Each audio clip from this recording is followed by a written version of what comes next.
Single dad CEO accidentally calls the wrong emergency babysitter. The woman who arrives is the one he's been waiting for. The boardroom lights flickered slightly as the storm outside rolled over the skyline. Aiden Walker stood at the head of a long glass table, sleeves rolled up, voice clipped as he pointed toward the projection screen. He was in the middle of finalizing a major acquisition deal, one that had taken months of negotiation. Suddenly, his phone buzzed on the table. It was the nanny's number.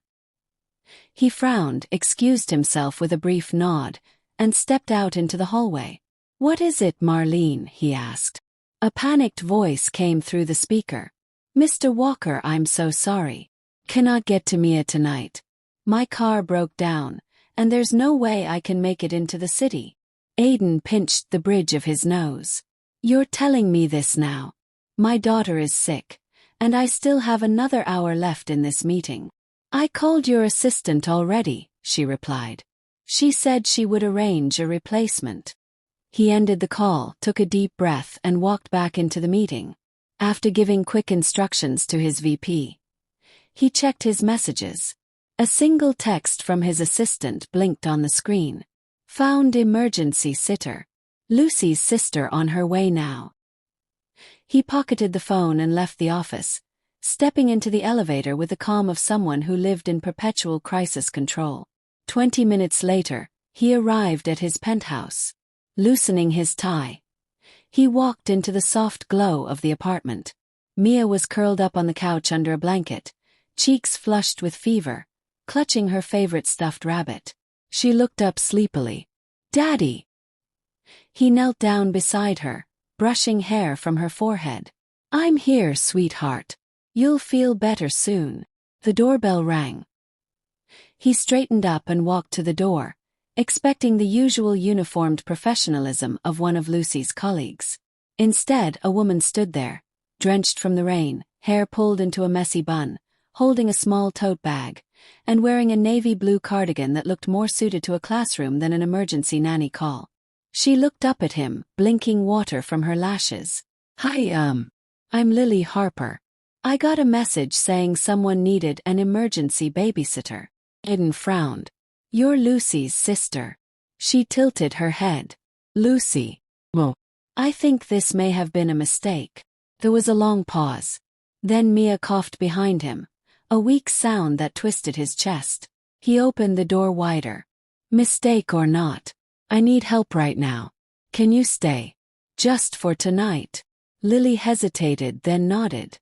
"Of course." Within minutes, her coat was hung up, shoes off, and she was kneeling beside Mia on the couch. Her voice was soft and rhythmic as she spoke to the little girl.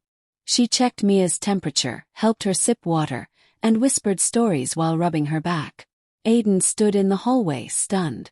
By the time he returned from getting the fever medication, Mia had already fallen asleep, curled against Lily's side. He handed her the medicine quietly. "You seem to know what you're doing," he said.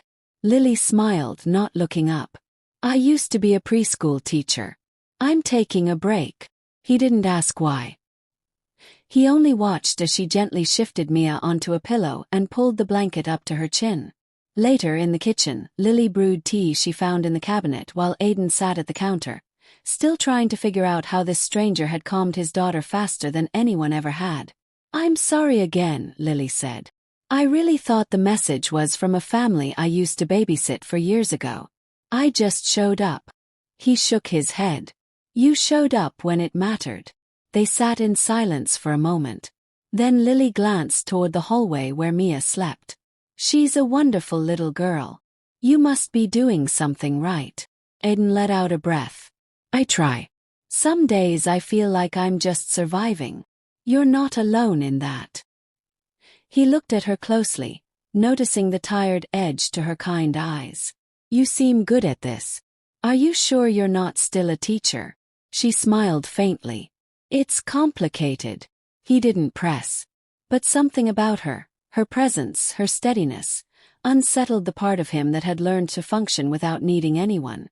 As the rain tapped gently against the windows, Aiden Walker, CEO of Walker & Company, realized that, For the first time in years, someone had stepped into his world and made it feel a little less empty. The apartment was quiet. The soft hum of the city below was muffled by double-paned glass. Lily stood in the hallway, watching Mia sleep peacefully on the oversized couch. Her tiny body was curled like a comma beneath the thick-knit blanket. Her fever had gone down slightly. Her cheeks, though still pink, were no longer burning. Aiden appeared beside Lily with 2 mugs of tea. "She's out for the night, I think," Lily whispered.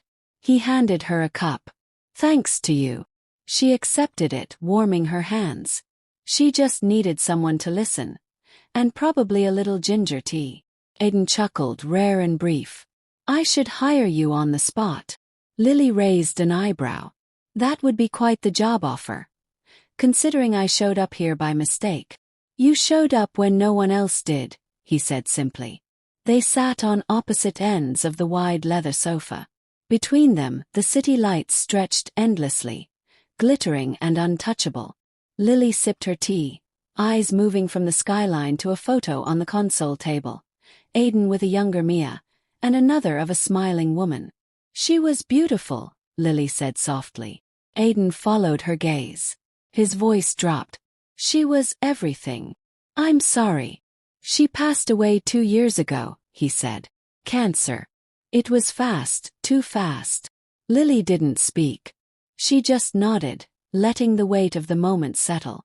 "Since then it's just been me and Mia. Nannies come and go. Schedules change.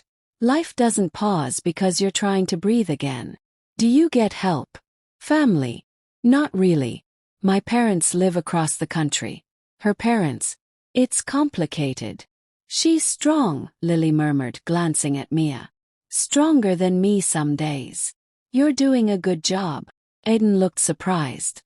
"You've known me less than 3 hours. 3 hours is long enough to see the way you looked at her when she cried. Long enough to see the world stops when she needs you." Aiden's jaw flexed. There was something in Lily's presence, a quiet steadiness, that made it feel okay to speak without fixing everything. "So," he said, shifting gently, "why isn't someone like you in a classroom full of kids?" Lily hesitated. "I had a student. He got hurt. It was an accident, but I couldn't stop blaming myself, even when no one else did. Took time off, then more time. And I never went back." Aiden didn't interrupt. He nodded. "I think," Lily continued, "I forgot how to be around children without being afraid. You didn't seem afraid tonight." She smiled faintly. Mia made it easy. They both fell quiet, not uncomfortably, but in that strange space where 2 strangers start to feel less strange. Eventually Aiden stood. "You can take the guest room. It's down the hall. Mia sleeps better when someone's nearby and—" "I trust you." Lily blinked. "You're sure?" He gave her a tired but sincere nod. "I haven't been sure about many things lately, but this feels right." As she walked down the hall, she paused once more to glance at Mia. Aiden looked at her. "Thank you, Lily. For tonight." She smiled. "Thank you for letting me stay." Through booths of fresh flowers and homemade jams, Mia held Lily's hand as they admired a small puppet show. They bought lemonade and shared a giant cinnamon roll, which Mia insisted on feeding them in alternating bites. It felt dangerously like a real family. Later at the park they spread a blanket under a tree. Lily leaned against the trunk, reading a storybook aloud while Mia curled up beside her. Aiden watched them from the picnic basket, his heart twisting with something both beautiful and terrifying. As the sun began to set, Mia lay her head on Lily's lap and whispered something. Lily looked down, startled. "What did you say, sweetheart?" Mia repeated a little louder this time. "Can you be my new mommy?" The words hung in the air like a delicate thread. Lily's eyes filled. Her hand brushed Mia's hair. She glanced at Aiden, who had frozen completely. He didn't speak. Couldn't. Lily smiled softly and said, "That's a very big question, Mia. Let's keep having fun together, okay?" Mia nodded, content, and soon fell asleep right there in her lap. Aiden finally exhaled, walking over quietly. He sat beside them, not Lily studied the picture, her fingers tracing the crayon lines gently. She really sees us as a team, she whispered, a quiet smile playing on her lips. Aiden nodded, his gaze lingering on the drawing. Because we are, he said simply. There was a pause. Not uncomfortable, just full. Full of everything unsaid and everything already understood. Lily looked over at him, her eyes searching. Do you think it's okay that she's getting attached again? I think, Aiden said, turning to face her fully, that she never really let go. Lily blinked, emotions welling in her eyes. Neither did I. He reached for her hand. This time she didn't pull away. I don't want to keep doing this halfway, Aiden said. I want to build something real with you. With Mia. If you'll let me. Lily's breath hitched. Are you sure? Because I need you to be all in, Aiden. Not just for me, but for her too. I'm all in, he said firmly. Terrified. Missy. Still healing. But all in. She smiled then, a tear slipping down her cheek as she leaned her forehead against his. Okay, she whispered.